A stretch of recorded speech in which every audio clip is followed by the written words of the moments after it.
been thinking a lot about Gwen Stacy.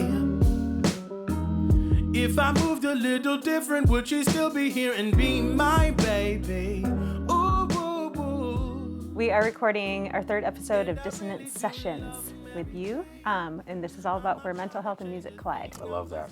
So thank you so much for being willing I am to talk. happy to be here to talk about some real stuff. Let's get into it. Okay, awesome. So first of all, I want to know kind of who's in the room. You're Matt. You're Yes. Matt Allen, and you're Nur-D. Yes, both. Tell me about those people or your whole self. Funny like you should say that. I think one of the best descriptors recently that I've seen to describe like Matt and Nur-D and where the nexus of those two things kind of collide is She-Hulk. Like they're both Jennifer Walters, but it's very clear that they're different at the same time. Yeah. You know what I mean? Nur-D is very much all of my characteristics, all of the stuff that I'm into turned up to 11, you know, to allow me to get on these stages and do this stuff in front of all these people. And then there is Matt, the weird kid from Rosemont, Minnesota, who tries to make that all work, put it all together, gets to do the fun stuff like, you know, eating and sleeping. And then Nur-D gets to do all the like, you know, performer across the world stuff. Yeah. But it is very much one and. Yes, and I usually tell people, just call me Matt. It's a lot easier than to use our made-up names. But yeah, it is a amalgam of all the things I love turned up to 11. And so when did you first become and really kind of know yourself as Nur-D? My brother and his friends after school, they would like hang out and like rap. And like, because they were all going to do rap stuff. And I was like, I'm going to do rock and roll, so I'm not really a part of this. But I wanted to hang out with my brother and his friends, and I wanted to be cool. So everyone had a cool hip-hop name, and I didn't have one. So I started going by Nur-D when I was hanging out with them. It was N-E-R-D, funny enough, at the time. Because I just was like, it's funny. People would used to call me Nur-D all the time growing up. You're a nerdy kid. You're a nerdy person. So I was like, Nur-D, like heavy D. You know what I mean? Like, I thought it was cool. So I was Nur-D for a while. And then in 2018, after my last ditch effort into rock and roll kind of was over, and I was like, I want to do music. I know I have to do it. I'm going to put one more go at it. I'm going to try it one more time. I was like, well, what should I call myself? And Nur-D was still there. Yeah. So I basically just dusted it off and brought it to the open mic, and the rest is history. Yeah, I love that. Yeah. Yeah, that's awesome. So you've been doing, is that when you claimed hip hop as this is my genre now? 2018. It was, I'd written raps before. I've always listened to hip hop, you know what I mean? I have so many hip hop artists that are like the foundation of my musical experience, but like I wasn't participating in it. I wasn't rapping necessarily, you know, I was doing rock and roll. And then in 2018, I was like, I've always loved this art form. I've written raps just to do it, just to keep my writing juices flowing. Why not share that with people? Like, you know, and it was really nerve-wracking that first time. The first open mic I went to, didn't tell anybody I was going. I didn't tell a single person I was going except for my brother who came with me. And it was just like, I was very nervous, very scared to do it because hip-hop is a cool thing. Like, it is a cool thing. It is objectively, it is one of the coolest art forms out there. The entire world listens to hip-hop. It is where trends are made. It is where culture is born, like slang, lifestyle changes, like fashion, dance, everything kind of comes out of hip hop. It is very much like the nexus point of entertainment. And so I was feeling very nervous to step into this world, feeling very undeserving. Oh, okay. But I remember walking away from that night, leaving Modest Brewing, walking to my car with my brother, said to myself, like, I loved that. I loved that. I will do this. I'll do this forever. That was the most fun I've had in music in so long. Wow. And I didn't have to win. I didn't have to be the best at it. I just enjoyed doing it. And then from that, it was pretty much a foregone conclusion that I was going to be doing hip hop for the rest of my career, which I can say that it's gone decent. It's going. It's going well. So I was born in the Bronx, New York. And then my mom and me, we moved to Minnesota when I was still very young. We bounced around and landed in Rosemont, Minnesota. Shout out to Rosemont. I think, I gotta say, it was 5th grade. Okay. And 5th or 6th grade. Long enough that I was in Rosemont Middle for a small portion of time, but it was different. It is different. Yeah. And Rosemont is a lovely town. I said in a couple of things, like we had 4 liquor stores before we had a public library. If you want to get a concept of what Rosemont was like at the time that I was growing up in it, and everyone was kind of tight knit. A town like that, you have a lot of families. You know, like the Pratts, the Golas, the McNallys. You know what I mean? Like it is families. And here I was, only child, coming from a different place, no legacy here. It was just myself. And not only that, but I was a black kid in a town. In Rosemont. White town, black kid. White town, black kid. And so my mom worked so many jobs. She worked like 4 jobs at one point. But what a lot of people didn't know is that we didn't have a lot of money. It's different being poor when everyone around you is upper middle class. You know what I mean? Say more about that. Yeah, like when you live in a society, in a community where everybody's poor, it's a little different because everybody's poor. You're all popping the fire hydrant. You know what I mean? When it gets too hot out. The cultural norm. Yeah, like it's the cultural norm. Like everybody knows what to do. Everyone has a similar experience. Growing up in an upper middle class area when you are eating government cheese and peanut butter, it makes it feel like it's only happening to you. Like you're the only one experiencing these things. You don't want your friends to come over. You know what I mean? You don't want people to see how you're living. And we you know, I had clothes and I was fed, and it was never like anything like that, but it was very much like I didn't wear the brands that everybody else wore. I didn't have the sneakers that people were talking about. I had whatever we could get, you know, whatever we could afford at the time. I didn't get to go on a lot of the school trips. I didn't get to do a lot of the things. I didn't get the lessons that a lot of the other kids had, even in the music department. I never had a singing lesson. I never had a piano lesson. I taught myself how to play it, literally, because I said, well, if I can press Guitar Hero buttons, I can play a piano. Like, it's essentially the same thing. Memorize which buttons make which sound, and you should be fine. Like, I didn't have a lot of the advantages that a lot of my peers did. So your inner resources became more important. Yeah, your reliancy on yourself, understanding what you could do, what you had on you. Yeah. What can you do with what you have on you? It's something I still do even today. We were talking before we started. You do that. Like most of the stuff I make is either on my phone or something that I can get on me. Like I use whatever we can have. When we do costumes, I'm like, well, what can I make out of what I have? Yeah. I have more money than I've ever had in my whole life, and I'm still thinking that way. Yeah. Because that was the foundation of like what I had.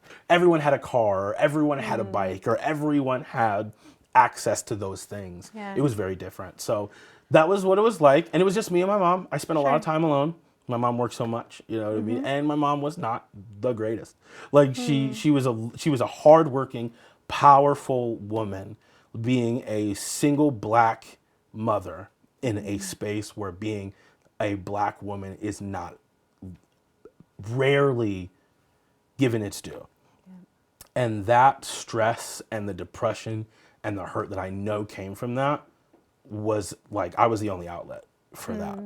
So a lot of like my life was grown up just not being loved so well, is the best way I could put it. And it's interesting because it's like, it's very different than a lot of the experiences that my friends had. You know what I mean? And I didn't know that it wasn't that way until you would hear your friends talking about it, you know, like, oh, my mom was so mad at me. Like I got a timeout for 45 minutes. And I remember being like, oh, wow, that's awesome. They left you alone for 45 minutes. Like that's the thing that you got as punishment. Like, wow. I just assumed everyone got beat you up. got. Like, I just assumed that was like normal. You know what I mean? So, I mean, it sounds like you weren't safe at home all the time. No, I wasn't, but I didn't know I wasn't until Yeah. you learn. You know, even as an adult, you know, in therapy and stuff, I'll say something that I just, I'm like, yeah, you know, how, you know, everyone routinely has to thank their parents for not aborting you. And they're like, no, that's not a normal thing to say to have a child say to you in earnest. And I was like, oh, odd. Like, Well, that's strange. I mean, I think whatever you experience is your norm. Is your norm, and you don't Yeah. know any better until it happens. You know, and so there's a lot to go to be raising a kid, especially on your own, especially in a space where you are a minority.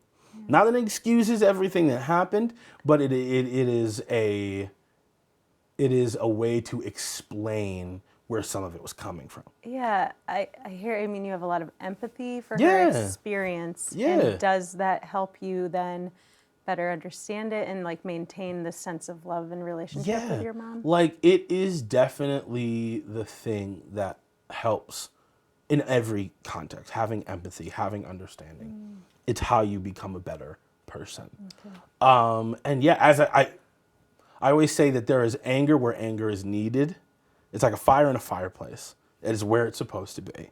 But it doesn't take over the entire house because that's a problem, you know? And so it's like you have your empathy, you understand the circumstances in which you lived, and then you make sure that you can do whatever you can to make sure the people around you don't feel those same ways that you felt when you were that age or when you were in that time period or in that space. Yeah. So yeah, and it's in my music. You know, I talk about that. I have a song called "Sincerely Yours," and I talk about the relationship that I have with my mother. I talk about with the non-relationship I have with my father, who I didn't even meet until the summer of freshman year of high school. Like, I assumed that I grew up a lot of my life watching those shows where your parent is secretly a mer person, like the 13th year, or like you're a demigod, like from the Percy Jackson series, and really connecting with these characters that didn't know one half of their parentage. Really looking forward to like finding out that my other parent is this super person, an alien space Jesus, and you get to be on this amazing adventure and you find out that it's just a guy from Harlem who's not very good. And you have to figure that out for yourself, learning that the magic in you is from you and not because of who your parents are or because what people put on you, is a truth that some people don't learn until a lot later on in life. But once they do, it's a lot better for you. Well, it's this really natural thing to put your parents on a pedestal. Yeah, they're Right? These how are, you know. this is how I exist, right? And so whether or not I know them or have a relationship with them, they must, I think we derive a lot of our own sense of worth from these adults in our lives initially. And then you get to these formative years, moving, middle school. Yes. It's a hard time just on its own, even in the best circumstances. Yeah, for real. And you're struggling in that with your mom. Then you meet your dad, and it's like, Oh, normal guy, Yeah. and maybe actually not my role model. Like, exactly. not- you have to find someone else. You have to find someone else, and that person is you. Okay. You know Yeah, what I that mean? person is you. It took me a long time to get there, but like I have gotten there now. It's like I want to be the person that myself as a 7-year-old kid wondering why nobody wanted him would look up to and be like, that's the person I want to be. I'm doing this for that kid. Yes. Well, I can tell you the first time a song spoke to me so much that it like changed the foundation of like who I was. We were helping a friend move. A friend of the family was moving out of their house. They're taking a bunch of stuff out. I was too young to really carry a whole lot of stuff, so I basically was just sitting around trying not to get in anybody's way. And they had an old boombox with a CD player, which at that time was like a newer boombox with a CD player. Oh, yeah. And inside it was a disc for Songs in the Key of Life by Stevie Wonder. Oh, wow. And I had no idea who Stevie Wonder was. I was just a kid. And it was colorful, very bright orange, yellow. Like I was like, oh, okay, cool. I clicked on play, and I think I just skipped to I didn't play starting from the beginning. I just skipped into, I think it was number 6, because that is Sir Duke. And I heard Sir Duke for the first time, and as soon as that came out of the speakers, I remember like the whole rest of the world falling away. And I was just I was both confused, I was transfixed, I was in awe. I was like, how do you do this? How does music sound like that? Because before I was listening to kids stuff, things that kids would listen to, or the things that my mom would listen to while she was doing stuff, you know? And here's this guy all of a sudden, dun, dun, dun, dun, dun, dun, dun, dun, dun, dun, dun. Dun, dun, dun, dun, dun, dun, dun, dun, dun, dun. And I remember thinking to myself, what is this? And when it got to like the whole breakdown and everything, it was so tight, so clean, so interesting. And I remember thinking like, how is everyone just walking around moving stuff when this exists? It felt like I had stumbled across like the formula for time travel. Like I was just like, and no one seemed interested in it. And I listened to that song maybe 20 times in a row, just sitting in a furnitureless room, just pressing it on repeat over and over again, trying to figure out what I just heard. And that's when I knew music was going to be a part of my life forever. Yeah. It was so different. It transcended me in that moment. And we have music in my family. My grandfather did music. My mother sang in praise and worship. Like I sang so much at church, you know what I mean? And I knew music was always going to be a central part of my story. I just didn't know exactly what genre I was going to be in until I got here. Yeah. Well, and you told me you love Sister Christian. Yes, Sister Christian by Night Ranger. Hey, we out here. 80s hair metal is dope. I don't care what anybody says. I don't care. They might not let me into Wakanda after I say that, but like, it's dope. It's dope. And I love it. It's a very fun genre. Like how the pageantry and the lights and the exploration of like what does it mean to be like a front person is really, really cool. But like something about Sister Christian will get you every time, you know what I mean? Motor what's your price for flight? Amazing. Exactly.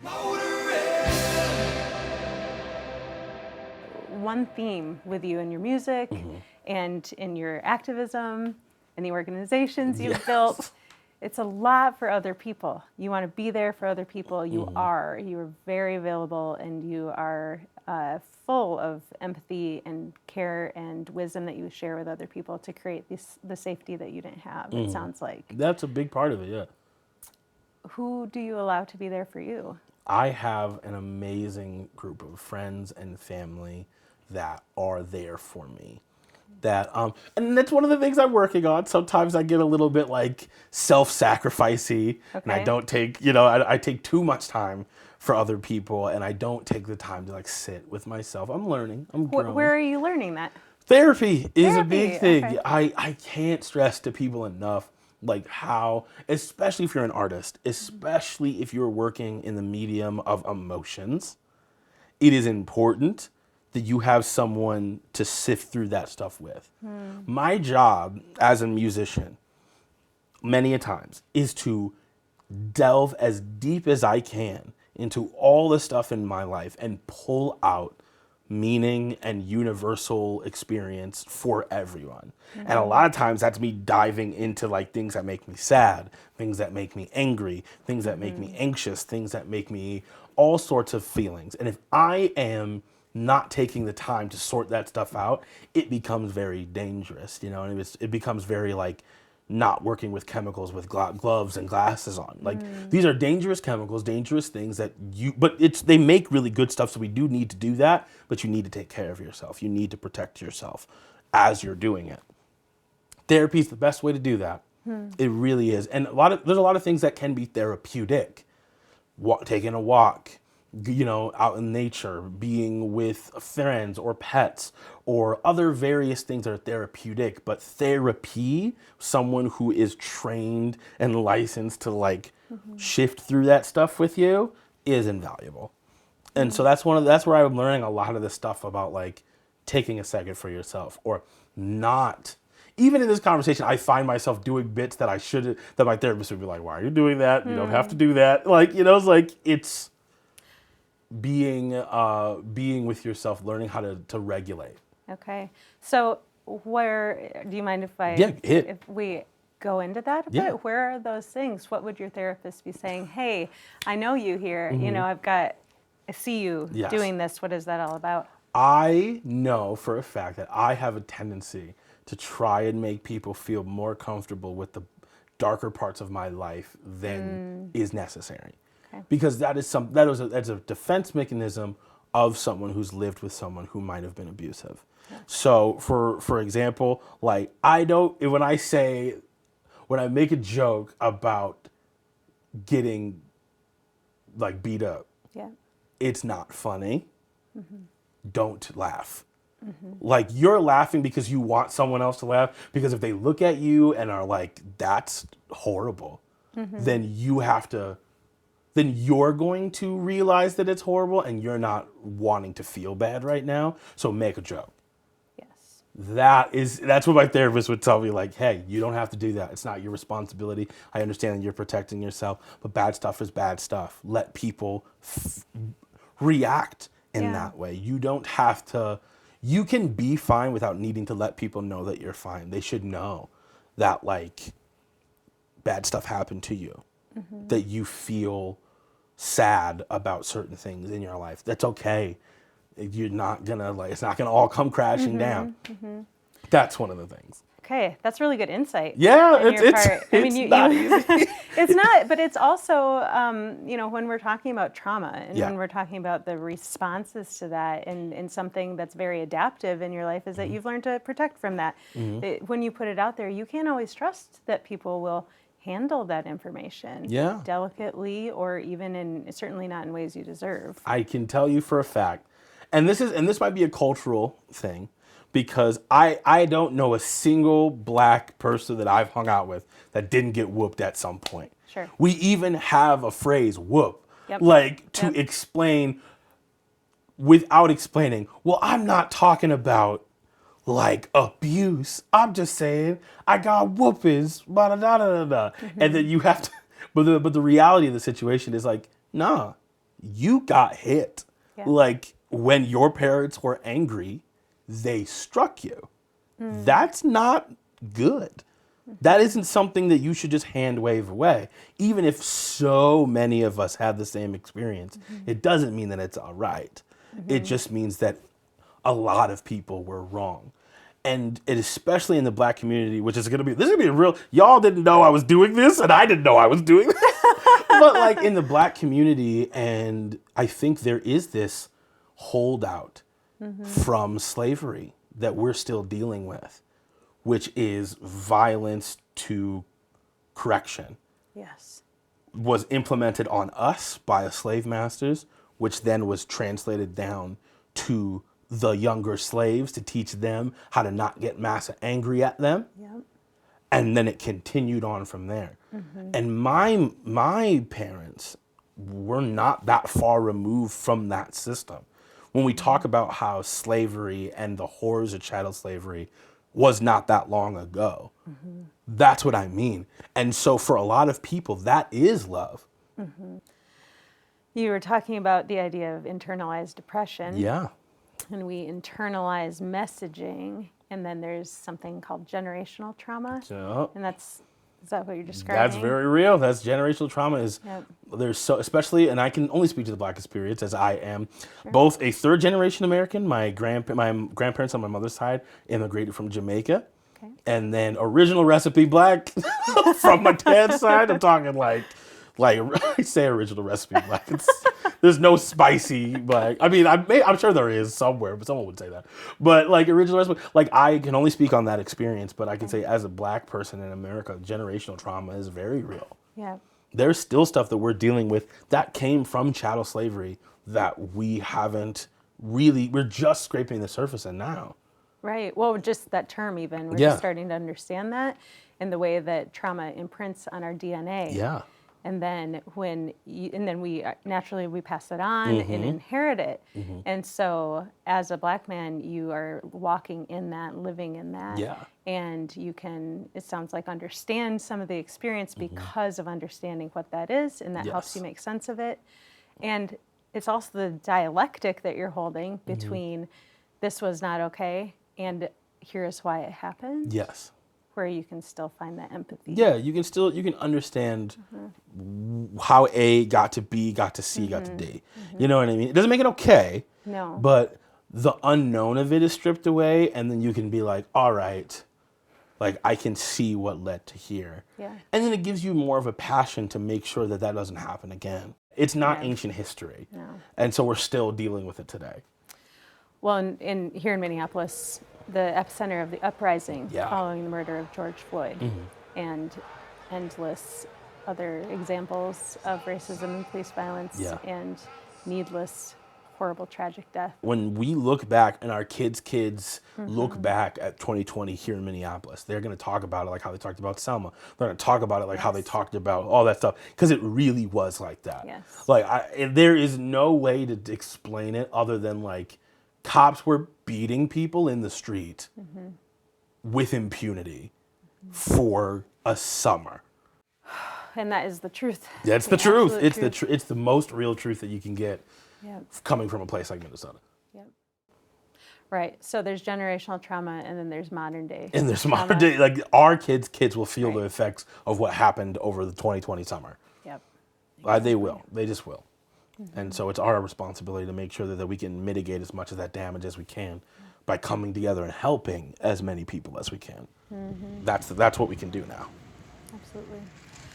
So if we come together, you do that through some organizations. Yeah. You've lifted up artists when they had so much financial insecurity during the pandemic, and then you put together your organization, the Frontline Aid. Yeah, Justice Frontline Aid. Yeah. Shout out JFA. They're amazing, amazing group of volunteers that are constantly putting themselves in harm's way to make sure that the people who are fighting for justice are safe. Yep. Like I have never been so humbled to be a part of a group of people in my life.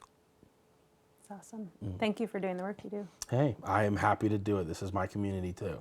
You know what I mean? Like if you're gonna claim a city, if you're gonna put your city on your back and put your city on the map, it can't just be because you're really good at rhyming words. It should be because that you're doing something to help people. Sure. Yeah. You're so collaborative. At your first Stab show, how many openers did you have? We had 3 opening acts, amazing. Bio, Kalia Universe, and Sean Anonymous. All talented, all fantastically talented artists being able to hit the stage. And then we had all the features from the Heaven Project at some point on the stage with us, Yeah, it's amazing. It was super fun. Well, and you're using your privilege as a performer and having that stage to say, hey, come share this with me. 100%. And you create and collaborate with people in your writing and recording. Where does that come from? I mean, wouldn't it be easier in some ways to just say, no, this is Nur-D's thing. This is just mine. It would be incredibly easier to do that. You are correct. Yeah. I feel like any artist who's ever waited for a feature will know when I say it'd be a lot easier if I just did it myself. But like, the reality of the situation is, with great power comes great responsibility. Uncle Ben said it. That's like, I always tell people that's the first scripture I've ever read. You know what I mean? It's the realest thing you could ever say. With great power comes great responsibility. I learned that, especially during 2020, during the pandemic. 2019, I was just voted Best New Artist in the Twin Cities. And it was like, then the world shut down. Yeah. And I saw all these amazingly talented artists that I had been performing with and working with all this time. And I was like, they didn't just get called the Best New Artists in the Twin Cities, but they're very talented. I have eyes on me. People would give if I asked. People would do something if I asked. They'd move if I said, we should move. Yeah.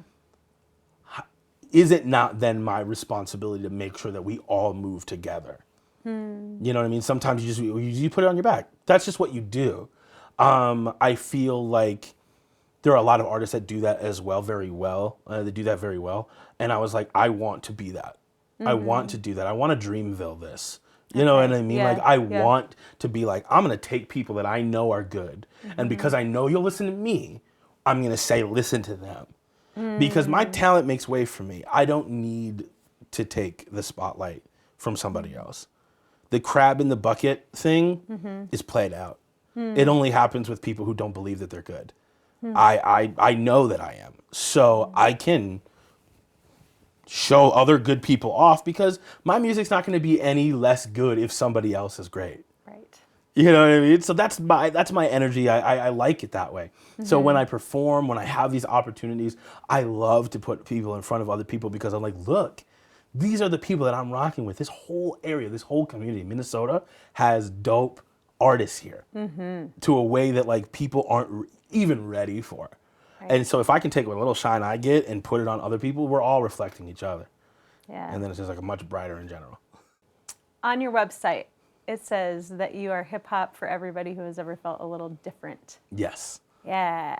It's very much the vibe. It's a very inclusive statement. Yes. So what is so important to you about that? I mean, I think of you as a very inclusive artist. Thank you. One example of that is, again, your first Stav show, which really moved me, by the way. I mean, I had a great time, but it was so awesome to be in the sensory inclusive space. Yes. And for example, you had the note cards that gave the ability to give nonverbal cues when people needed something.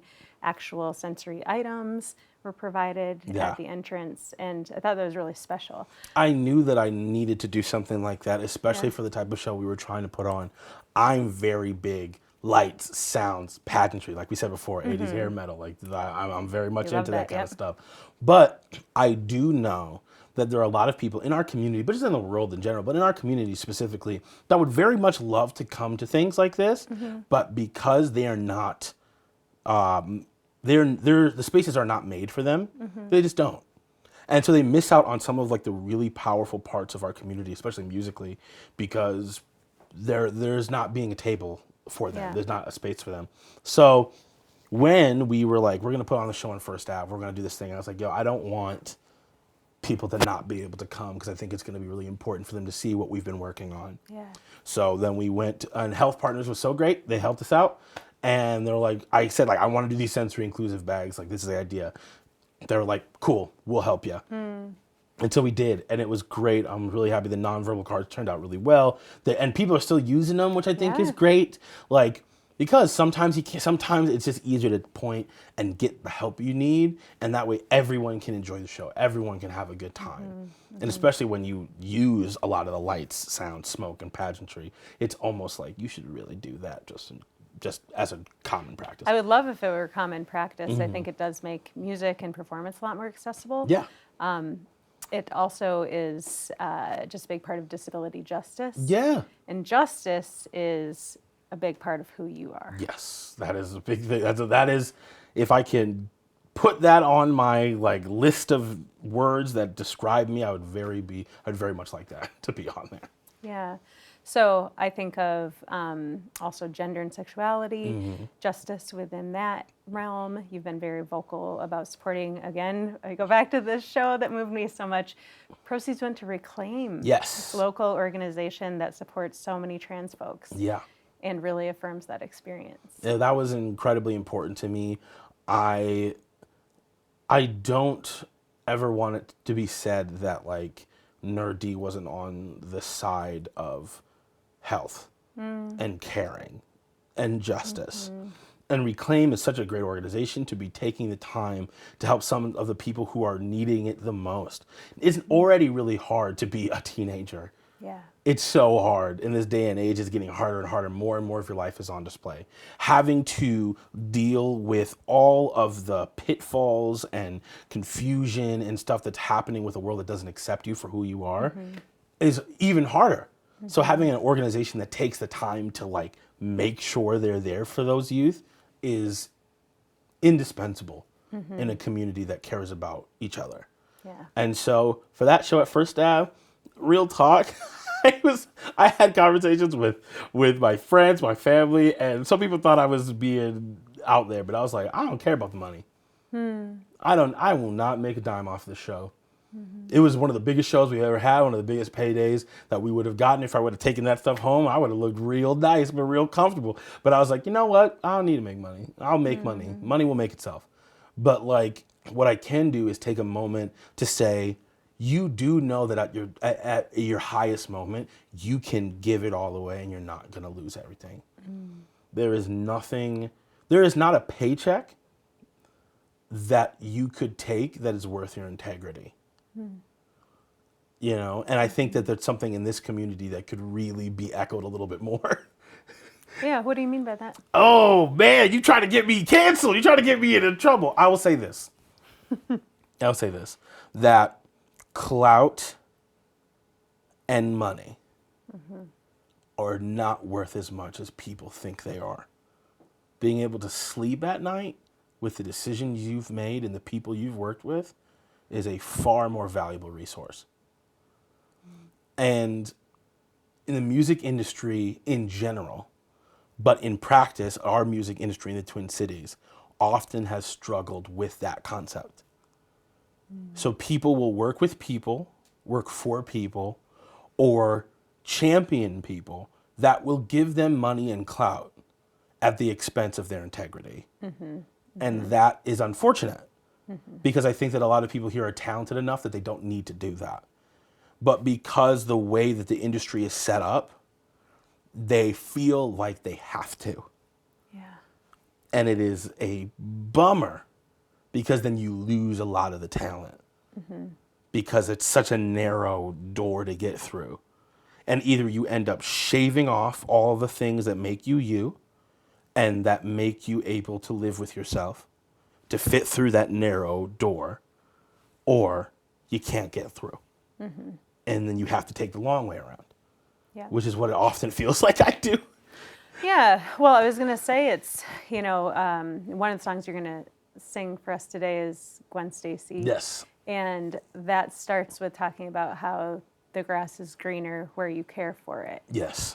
And I wonder how much of that is metaphor for many things. It's a metaphor for a lot of stuff. I think, the grass is always greener on the side that you take care of. Yeah. It is always easier to look at what someone else has done and the work that they've done and be like, man, I wish, you know, and we all look at lawns from time to time. But the reality of the situation is if you take care of your stuff, you take care of your lawn, you take care of your business, your music industry, your people, your heart, your fan base. If you take care of them, it'll be greener just because you've done it. You don't have to worry about another lawn. It'll be fine. So with this song, what do you like about performing it?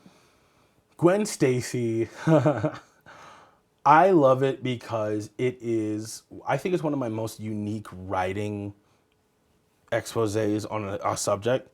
Like, not only does it talk about have a lot of different metaphors, but it really is about loss. It really is about loving after loss. I don't know how closely you follow Spider-Man and the adventures of our friendly neighborhood web slinger, but when I was a kid, it was Mary Jane. That was the ingenue. That was the paramour. That was the girl that Spider-Man would go home to. Was Mary Jane. I didn't know about Gwen Stacy until later. You know what I mean? Until getting into comic books and realizing that Gwen Stacy was the girl at the beginning. And then she died. And the Spider-Man that I knew was swinging around with that all the time. Carrying that. And to lose someone that you loved and your relationship is over, not because you broke up, not because someone cheated or that you messed up, you made a mistake, or anything like that, but you lost someone tragically and suddenly without a chance to say goodbye. And then you live your life after that. And what does life look like after that? One of the reasons I love comic books so much is it allows us to deal with some of these big life questions in a safe, fun, colorful, spandex-covered way. Right. And I think that the story of the love between Peter and Gwen Stacy and then Mary Jane as a subsequent part of that story is so beautiful and tragic, but like a beautifully lovely sadness.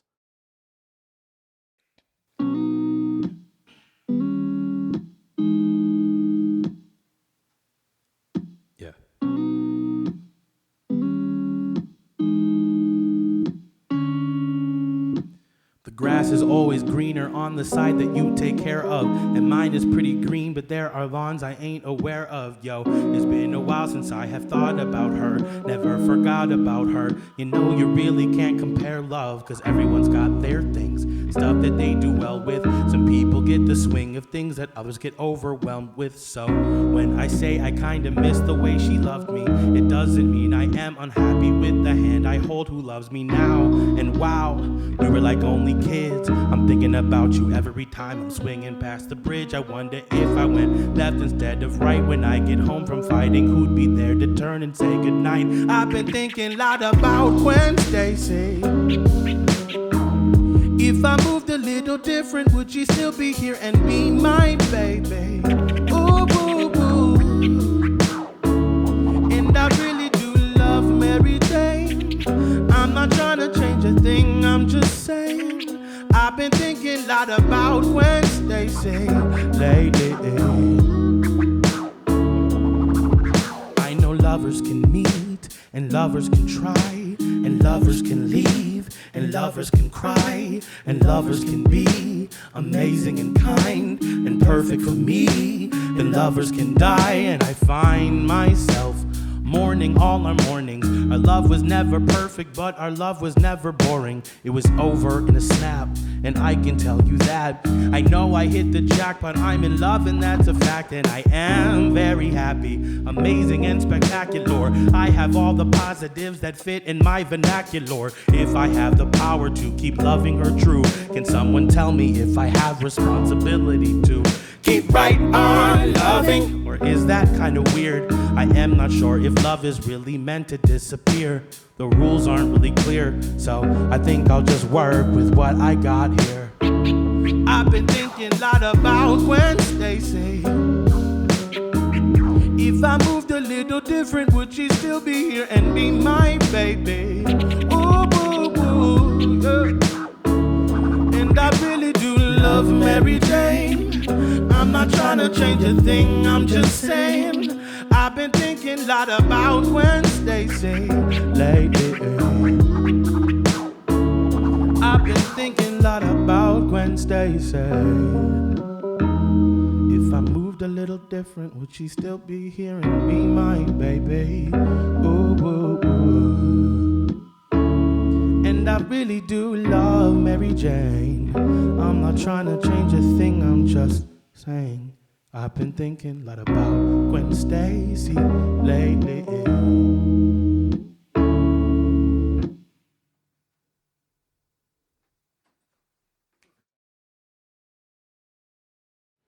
So comic books are a huge part of your interests, and you're just such a playful person. Well, thank you. And I mean, seeing you perform is a visceral experience. It's clearly that for you. Yeah. And you move a lot when you perform. I do. And you're in your body. Mm-hmm. Where, when you think about like you taking care of yourself in your self-care, your mental health routines, how does your physical self become part of that? How do you take care of your sensory needs yourself? That's a very good question. How do I take care of my body? Yeah. Taking time to stretch and hold and be, working out more regularly, going to the gym and doing stuff like that. Drinking more water helps me with that sort of stuff as well. And then trying my best to sleep. Okay. Because sleep is apparently important. Pretty critical for your mental health. Some people say that. Yeah. Do you feel a tie between your physical and mental health? I think so. I know that when my body is tired or hurting, I could easily slip into something bad, like in my mental health, because it's easier, because you're already tired and your body is tired. But I will say that being physically tired doing something that you love is very different than being physically tired doing something that you have to do. Right. I've worked in warehouses where I've been moving huge packages and all this stuff, and I would get to my car, my body was hurting, and I just wanted to cry. I have, just in my car, just nothing about that was wonderful or good or fun or peaceful. It was just work, and I hated it. But I've walked off the stage at First Avenue, dang near ripped my shoulder out of socket getting into another shirt, went back on stage, danced around, came back, and sat down and been like, my body hurts, but that was dope. I'll do that again. I'll go back out. Like, you know what I mean? Like, it's something like that. So, like... So the emotional piece... The emotional piece kind of feeds into... For me, the emotional feeds into the physical. It's not so much the other way around. Okay. So we have another song to talk about. Yes! Another song. You're going to do Sure as the Sun. Yeah. And Sure as the Sun has this whole message. I hear it as a plea. Mm-hmm. Is that what it's meant to be? Yeah. Give me one more day. Yeah. Like, so as someone who struggled with suicidal depression for all of my life, as long as I can remember, the concept of like, just give me one more. Mm-hmm. Sometimes the idea of living your whole life is hard. Yeah. It's hard. It's hard to visualize the concept of you're in so much pain right now and you might be in this pain for the next 50 years. You don't know. Why would I want to do that? Why would I want to do it? Yeah. But sometimes the idea of, and this is really funny because one of the ways I saw this notion was in Kimmy Schmidt, the unbreakable Kimmy Schmidt, where she says you can deal with anything for 10 seconds. And then once that 10 seconds is done, just take another 10 seconds. Yeah. You know what I mean? I thought that was, it's a comedy show, but that was very powerful. And the concept, like, one day, you can give me another day. I can give myself one more day. Yeah. And if I can get through one day, I can get through another one day. Yeah. You know? And so the idea of, like, morning will come. The sun is going to rise. It rises every day. You know, we can make this work. Tomorrow is the best today you have yet to experience. Let's get it. Yes, you will. Give me one more day. Yeah. I know it's been dark and gray, but morning will come, sure as the sun.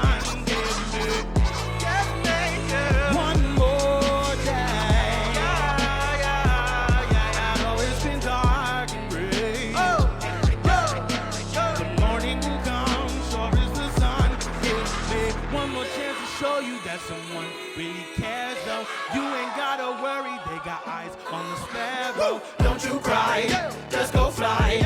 You'll be fine, yeah, there's 9. But give it time and you'll be alright. Yo, don't give up on me, no. Troubles may coming like seasons though. I know you're feeling like winter, but summer is coming right now. You're just breathing snow. So when you feel that cold, just pick up the phone. Let me tell you that you're never, ever alone. And no sorrow may last for the night. No joy comes in the morning if you hold tight. I know it's been great, but make no mistake, we need your face so heaven can wait. Let us be there for you. Yeah. And if you want me to, I can be the one to call when you are lonely. Just when you think we'd break apart, we fly together. Hey. When the wind blows hard and the sky is black, we fly together. We fly. When the roosters are crowing and the cows are spinning circles in the pasture, we fly together. Yeah. And when everyone says it couldn't be done, we fly together. Give me one more day. I know it's been dark and gray, but morning will come, sure as the sun. Give me one more day. I know it's been dark and gray, but morning will come, sure as the sun. Give me.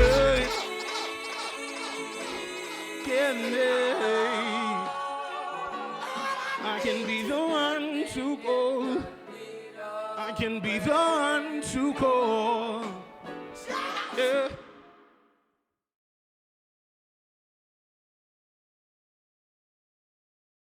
You know, that's the idea of the song. It's like there are so many people out there who are so sad and so broken and are so tired. And they feel alone. And in heaven, we talk about a lot of stuff. A lot of the residual hurt and pain and sadness from 2020 and the uprising and everything that happened, the pandemic, all of that stuff is in heaven. Yeah. Because I thought I was going to die on those streets. I literally, multiple times, I thought, oh, I'm just going to die.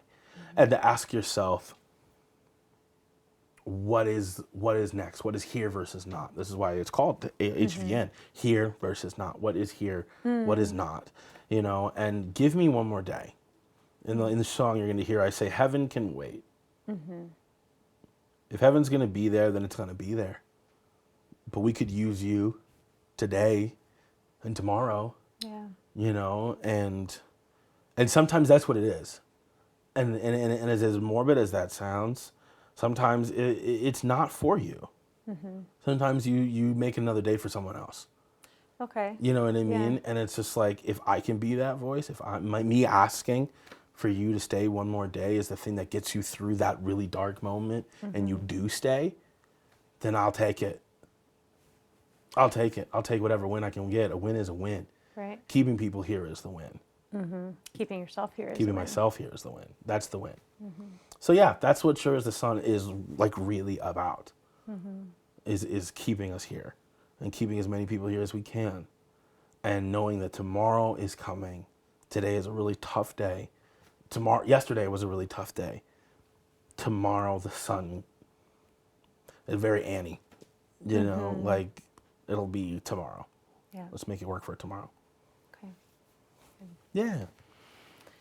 Wow. Yeah, it's a lot of stuff. It is. It's good stuff. Yeah. Yeah, it's so important. I hope that you know that your message that you're sharing today will be heard and it will affect people. Good. I'm glad. I hope it does. You know. Yeah, I think that every time you share yourself, you're doing that. And so much of it, it's been interesting to learn more about where that's coming from and your passion, your drive for saying, hey, stick around. We need you, you say in that. You know? Like, and we need you. And I think that we're all being influenced by Matt and by Nur-D. Yes. And you're such an important part of our music community here and our mental health community too. I appreciate you saying that. That is that's high praise. We have a lot of really talented people and a lot of really gifted mental health professionals that do a lot of really awesome work. So like I'm doing my part as best I can. That's all anybody can do. So I will do that. Okay, we'll keep going, okay? Yeah, we got it.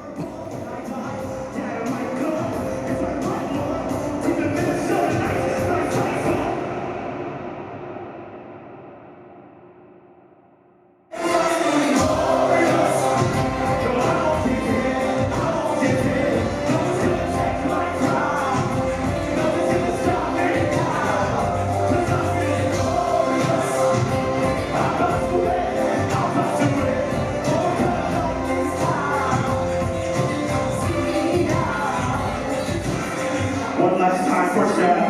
Thank you.